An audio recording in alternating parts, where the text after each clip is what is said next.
Welcome to Face to Face. This is our weekly webcast brought to you by the folks that bring you Face the Nation every Sunday on television. Rob Jesmer, who is the executive director of the Republican Senatorial Campaign Committee, which is basically the outfit that is the main fundraiser for Republican Senate candidates. So, Rob, let's talk a little bit first about Dick Lugar. I don't think very many people would say that Dick Lugar was not a fine senator for the state of Indiana, and in fact, one of the most productive senators in the United States Senate right now. Frankly, I cannot think of a senator who passed or is responsible for more significant legislation than Dick Lugar, at least among those who are there now. So what does this mean that he gets beat in the primary? Well, Bob, look, I think Senator Lugar clearly is an American statesman. He did a great job serving Indiana, and he'll be missed. But I also think elections have consequences. We have them all the time. I think back to Senator Alvin Specter, who had a long career and was defeated in the Democratic primary last cycle. This stuff happens, and the reality is, Richard Mourdock ran a great campaign, and he deserved to win. And he's the elected state treasurer. He's got a good platform. I think people are hungry for new blood in Washington, and he struck a tone with Hoosiers. And Senator Cornyn, my boss, looks forward to serving with him in the Senate in 6 months. Well, when you say he ran a good campaign and deserved to win, what do you mean? I just think, look, when he went out and spoke to the people of Indiana about issues that they cared about the size of government, about the debt, about, we have $6 trillion in the debt in the last, we put on the tab.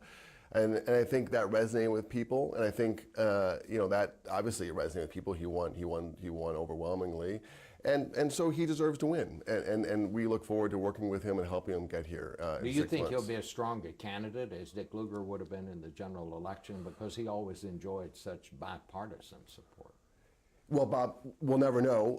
And all I know is that Richard Mourdock, this is a Republican state. This is Mike Pence is going to be the next governor.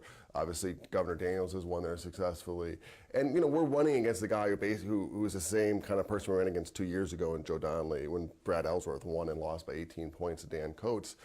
And I just don't think that people of Indiana, Hoosiers, are going to support somebody who supported health care, supported the president's stimulus, supported Nancy Pelosi for speaker. These kind of things are not going to go well in Indiana. So Richard Mourdock's going to win, and we look forward to helping him do that. Let's talk about the broad landscape, because that's your job, is to help Republicans get elected to the Senate. There are 33 Senate seats up, and how many held by Democrats? There's 23 Democratic seats up and 10 Republican seats up. And so the Democrats have got their work cut out for them. But you had a couple of, now Lugar gets beat. Olympia Snowe said she was not going to seek re-election. It's going to be harder than it looked like it might have been for Republicans going into this, I think. Yeah, Bob, I think we always felt like this is going to be a challenge. It's not easy defeating incumbent senators, and certainly when Senator Snowe retired, it was that makes the seat more difficult for us to hold. Just like when Senator Cole retired and Senator Conrad and others, Senator Bingaman, all these other Senator Kaka on the Democratic side, when there's retirements, that makes an open seat and that makes more work. But I think generally we feel very good about where we are right now. I think Senator Tester's on the run, Senator McCaskill, North Dakota, Nebraska. These are all seats where clearly the president's going to lose and lose big. I mean, Indiana can add to that margin, add to that list. And so we feel like there's enough seats and we're only really defending Senator Brown and Senator Heller in Nevada, who's settled into a nice lead, and obviously we have a Maine which we have to deal with. But the amount of seats we have to worry about is far less than the Democrats. What do you think are going to be what's your toughest challenges? What are your toughest challenges out there? Well, I mean, look, in the advent, I would just say in general, from a technical point of view, in the advent of the super PACs and all the money coming to politics, you now have campaigns lose control of their narrative, and what we try and tell campaigns is, try and be in control of your narrative and have your rationale for your candidacy. And we're running against smart people who are very well funded. Well, which ones do you think are going to be the toughest? Where do you expect the? Well, I mean, clearly we have. Clearly Senator Brown's going to have a tough race in Massachusetts. He knows it. We know it. I think we got a break in the last 10 days when Elizabeth Warren, was exposed that she noted that she was a Native American, which there's still, I would note, Bob, there's no evidence that she's a Native American that she's produced, which I think most people think she did. She checked a box so she could get a job that others, to give her a leg up, that others maybe would have more deserved. So that's one. That's going to be tough. Yeah, that'll be tough. But I mean, look, all these things are tough. I think Senator Heller's in pretty good shape right now. Now, where is that? That's in Nevada. Okay. But I think we are an offense in North Dakota, Nebraska, and Missouri, and Montana, Wisconsin. We're very encouraged about Wisconsin. We're very encouraged about New Mexico. And, we're encouraged about Hawaii, a state where the president's going to probably get 65% of the vote. And we have a very good candidate running, and we have a great chance of winning in Linda Lingle. So I think, they have more to deal with than we do. You think you'll take the Senate? Bob, I think we got a great chance of taking the Senate. That would be, you'd have to get what, 4? We have to get 4 seats. Obviously, the president lost. We'd have to get 3 seats, but we're shooting for 4 seats right now.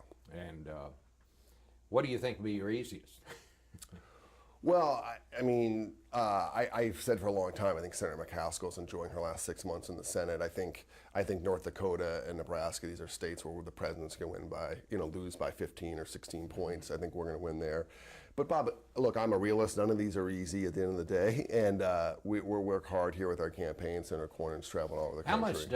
How much does a presidential candidate, the candidates at the top of the ticket, how much does that matter in Senate races? I think it depends on the state, but clearly it depends on the state, Bob. But I think in general, the better run the presidential campaign is, obviously it helps everyone else. And I think Romney's doing a great job. The Romney campaign is. We have a lot of friends up there. I think he's got a real good shot at winning, and that's going to help us in a lot of places. How do you see the presidential race right now?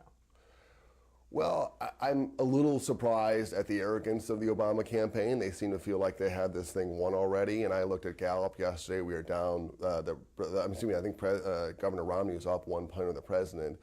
They've had basically a free reign. We've had a bumpy road in the primary process. They spent $150 million. We're 6 months out, and we're down, and we're up by a point according to Gallup. And Battleground poll was very encouraging. So that is going to be a very competitive race. But if I was Governor Romney's team, I'd feel very good about where they were right now. All right. Well, thank you very much, and best of luck to you and your candidates down the road. And that is Face to Face. And don't forget to watch Face the Nation this Sunday on television.